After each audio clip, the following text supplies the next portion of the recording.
Hello നമസ്കാരം, ഏവർക്കും പുതിയ വീഡിയോയിലേക്ക്. ഇന്ന് ഞാൻ വന്നിരിക്കുന്നത് ടെർബോ എന്ന ചിത്രത്തിൻ്റെ ഏറ്റവും പ്രധാനപ്പെട്ട OTT സാറ്റലൈറ്റ് അപ്ഡേഷനുമായിട്ടാണ്. വീഡിയോയിലേക്ക് വരുമ്പോൾ ഈ വരുന്ന ജൂലൈ മാസം ഇനി ധാരാളം ചിത്രങ്ങൾ OTT റിലീസ് ചെയ്യാൻ പോവുകയാണ്. നമ്മുടെ ചാനൽ ഭാഗം പരിശോധിച്ചാൽ നിങ്ങൾക്ക് കാണാൻ വേണ്ടി സാധിക്കുന്നതായിരിക്കും.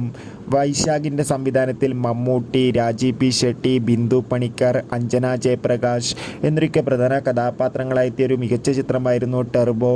ചിത്രത്തിന് അതിഗംഭീരമായ പോസിറ്റീവ് റെസ്പോൺസും മികച്ച കളക്ഷനും തന്നെ തിയേറ്ററുകളിൽ നിന്ന് സ്വന്തമാക്കാൻ വേണ്ടി സാധിച്ചിട്ടുണ്ടായിരുന്നു. അതുകൊണ്ട് തന്നെ എല്ലാ സിനിമാ പ്രേമികളും ഒരേപോലെയായിരുന്നു ചിത്രത്തിൻ്റെ ഓരോ അപ്ഡേഷനും അറിയാൻ വേണ്ടി കാത്തിരുന്നത്. ചിത്രത്തിൻ്റെ OTT അവകാശങ്ങളൊക്കെ സോണി ലീവ് എന്ന OTT പ്ലാറ്റ്ഫോമും സാറ്റലൈറ്റ് അവകാശങ്ങളൊക്കെ സി കേരളം എന്ന ചാനലും സ്വന്തമാക്കിയിട്ടുണ്ട്. ചിത്രം ഓഗസ്റ്റ് മാസം 2-ാം തീയതി OTT റിലീസ് ചെയ്യുമെന്നാണ് റിപ്പോർട്ടുകൾ സൂചിപ്പിക്കുന്നത്. എന്തായാലും കാത്തിരിക്കാം. ടെർബോ എന്ന ചിത്രത്തിൻ്റെ കൂടുതൽ അപ്ഡേറ്റിനായി ചിത്രം കണ്ടവരുടെ അഭിപ്രായം കമൻറ്റ് ചെയ്യുക.